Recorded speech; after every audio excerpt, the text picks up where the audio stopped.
ચિંતા ના કરશો, તમારી ગુરુ દક્ષિણા અમે ગમે કરીને પૂરી કરશું. સાથે તારામતી આવી કે હા બાપા અમે મજૂરી કરીશું.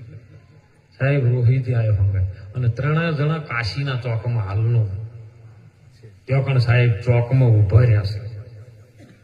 હાલની જેમ નહીં અત્યારે ગાડીઓ વેચવાની હોય ને એટલે પેલો પીળો ત્રિકોણનો ટોપો મેલેલો હોય કે આ ગાડી વેચવાની છે એમ. એ વખતમાં કાશીના ચોકમાં જાહેરનો કડબનો પૂળો લઈને હરિચંદ્ર રાજા તારામતી રોહિત ત્રણે પૂળા લઈને ઉભા રહ્યા કે ભાઈ અમને કોઈક નોકરી રાખો.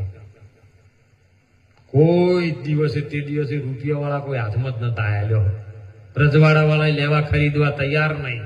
રાજાને કોણ ખરીદે સાહેબ? એ વખત રૂખી સમાજનો દીકરો સાહેબ આવ્યો. બાપા મારા રાજાને ભીડ પડે અને જો કદાચ અમે રૈયત સન તમારી મદદ ન કરે ને તો અમે તમારું ખાધું છે લૂણ લજવાય સાહેબ. બાપા કહો અમે અમારાથી દક્ષિણા કે મને આટલા ટકાની જરૂર છે.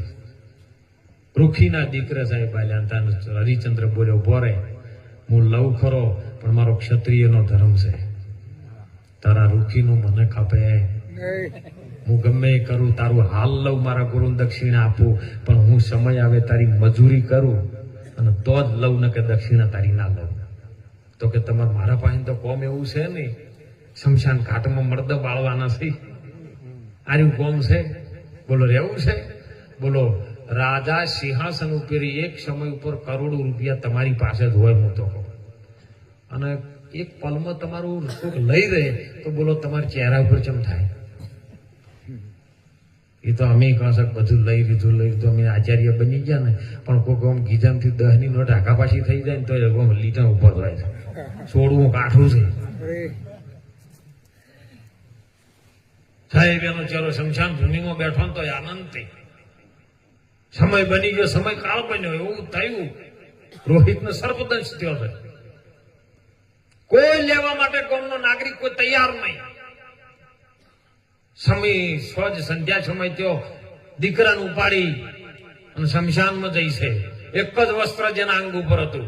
હાલનો નિયમ છે ગમે કોઈ પુરુષ મરી જાય તો એને શમશાન સુધી પુરુષો પોકારે. સ્ત્રી કોઈ દાડો શમશાનમાં ન જાય. તો એ સમય કપરી પરિસ્થિતિ કેવી છે કે તારામતી છે શમશાનમાં જઈને પીરી છે. આ તો અત્યારે તો મજા છે, મજા કરી લો ને તોય મજા કરતો નહીં આવડતું બોલો. આ તો કોકને વાણી બોલવા અત્યારે ના લ્યું ને ગોંધીભાઈ તો હવારી પાસે કે ભજનમાં મજા ના આવ્યો એટલે ખર્ચો કરવા વાળા કર્યો છે તને મજા ના આવી. તને વાણી બોલવા નહીં મળી તેમાં મજા નહીં આવી. તને કોકનું ટોણું બગાડે હતું.